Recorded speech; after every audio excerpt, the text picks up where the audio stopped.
Gak bisa bayar kosan sering menunggak, wanita ini nampaknya lebih memilih menghabisi ibu kosannya sendiri dan mengambil harta benda milik ibu kosannya.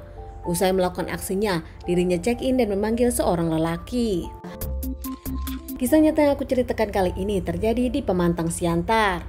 Seorang wanita bernama Ryamsah Nainggolan, biasa dipanggil Opung, dirinya dulu bersuamikan Sekda, namun kini sang suami sudah berpulang. Opung sendiri dikenal sebagai orang baik di lingkungannya. Dirinya pun punya rumah dan dikelilingi dengan kos-kosan milik pribadi hasil kerja keras sang suami. Keseharian dari Opung Ryamsah sendiri masih aktif, masak di pasar, jalan-jalan dengan para tetangga dan juga main dengan cucu. Saat itu Opung Ryamsah ke kosan yang dekat dengan rumahnya untuk menagih uang kepada seorang Rohayani Purba atau biasa dipanggil Gea, salah satu penghuni kosan yang kerap telat membayar kosan. Gea selalu bermasalah dengan uang, bahkan kerap bermasalah dengan Opung. Saat tahu Gea tak ada di kosan, Opung pun mengambil tindakan dengan mengeluarkan baju Gea dan menyitanya, menyimpan baju Gea di kos-kosan kosong. Gea menelepon Opung dan tak lama, Opung pun membenarkan kalau mengambil baju Gea agar Gea bisa bayar hutang dan membayar kos-kosan. 2 hari kemudian di tanggal 25 Februari 2021, Gea pun datang ke rumah Opung meminta baju-bajunya. Namun karena Gea tak membawa uang, Opung pun tak memberikannya. Bahkan Opung pun sempat kaget saat Gea masuk, tak mengetuk, bahkan Gea langsung masuk begitu saja. Saat itu Opung pun sedang beres-beres rumah, namun tak lama kaget dia ternyata masih ada di depan rumah mencoba mencari kunci. Keesokan harinya karena kesal, Opung pun bercerita kepada anak-anaknya tentang Gea yang belum bayar kosan, bahkan masuk ke rumah tanpa mengetuk dan tak sopan mencari kunci tanpa sepengetahuan Opung. Keesokan harinya seorang lelaki di dekat rumah Opung mendengar ada teriakan minta tolong dan akhirnya dirinya pun sempat mencari melihat kondisi Opung. Namun ternyata rumah Opung dikunci. Saat memanggil-manggil nama Opung pun tak ada jawaban. Lelaki tersebut pun memilih pulang ke kosan dan terus memantau melihat rumah Opung. Hingga akhirnya terlihat seorang wanita sedang bersih-bersih di rumah Opung. Lelaki tersebut berpikir itu adalah saudara Opung. Masih di hari itu di sore harinya, anak dari Opung pun datang berniat mengambil makanan untuk tukang di kos-kosan. Mereka memanggil nama Opung namun tak ada yang keluar, bahkan mereka pun melihat rumah Opung tergembok. Sejam kemudian datang lagi namun tetap rumah Opung masih terkunci hingga akhirnya tetap tak menemukan jawaban di mana Opung berada.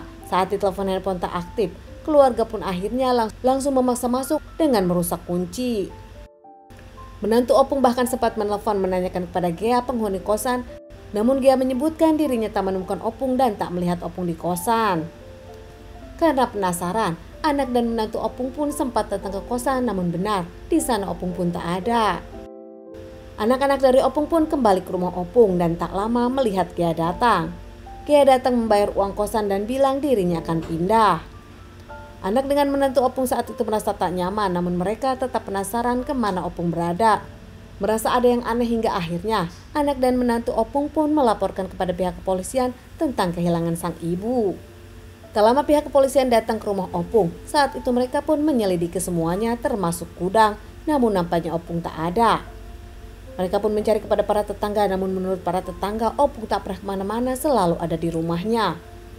Karena penasaran mereka pun langsung lagi ke lantai atas ke gudang kembali dan tak lama masuk ke dalam gudang. Hingga setelah masuk anak dari Opung pun kaget menemukan Opung sudah tak bernyawa dengan kondisi penuh cairan merah dan banyak lukanya. Jasad Opung pun langsung dibawa ke rumah sakit untuk dilakukan otopsi oleh pihak yang berwajib. Berita berpulangnya Opung dengan cara tragis pun ramai di kalangan para warga. Hingga akhirnya seorang lelaki yang mendengar teriakan Opung dan melihat ada seorang wanita yang bersih-bersih menceritakan semua ini kepada pihak polisian. Membawa jasad Opung ke rumah sakit untuk diotopsi dan tak lama polisi pun interogasi keluarga Opung. Dari keterangan keluarga Opung dan juga para penghuni kosan ternyata beberapa hari sebelumnya ada permasalahan antara Opung dengan Gea. Dan ternyata banyak juga yang curiga kepada Gea yang kini tiba-tiba punya uang dan berakting seperti dirinya memang menyimpan sesuatu. Pihak kepolisian pun langsung melakukan pengejaran kepada Gea yang akhirnya berkat kerja keras pihak kepolisian, Gea pun berhasil diamankan saat tengah makan di dekat tempat kosannya. Saat diamankan tanpa perlawanan, Gea pun akhirnya mengakui kalau dirinya pelakunya. Menurut Gea motifnya karena dirinya kesal kepada Opung yang kerap menagihnya, yang memarahinya serta menyita baju-bajunya. Gea diamankan 3 hari setelah kejadian menghabisi Opung. Gia sendiri ternyata bernama Rohayati Purba, kelahiran tahun 88. Gia sendiri warga Simolangin, pekerjaannya menjual baju dan dirinya kosan di rumah Opung. Kerap beberapa kali membuat ulah di kosan, Gia pun ketahuan mencuri uang dan mencuri laptop penghuni kosan lainnya.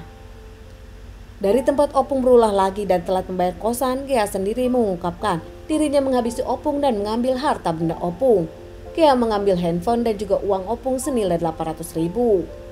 Saat itu Gia masuk ke rumah Opung, tiba-tiba saat dirinya melihat Opung, Gia pun tak menunggu waktu lama, langsung membekap Opung dengan bantal dan membawa senjata tajam menikam Opung beberapa kali hingga akhirnya Opung pun tak bernyawa.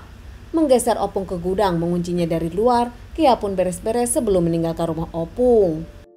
Usai melakukan aksinya, Gia pun membayar uang kosan kepada anak Opung dengan uang yang dicurinya.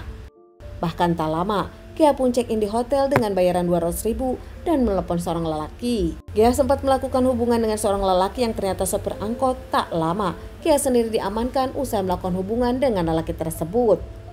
Mengaku dirinya tak menyesal karena kesal kepada Opung yang kelak mempermalukan. Gia sendiri mengungkapkan bukan sengaja tak bisa membayar kosan, namun dirinya kini memang tak ada uang.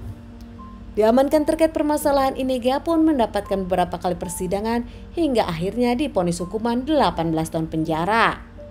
Meski tak puas dengan hukuman yang ada, namun keluarga Opung mengungkapkan mereka menginginkan Gia dihukum selama-lamanya. Teman-teman, sekian dulu bahasan kasus yang aku bawakan kali ini. Semoga ini bisa dijadikan pelajaran untuk kita dan ditunggu bahasan kasus-kasus selanjutnya.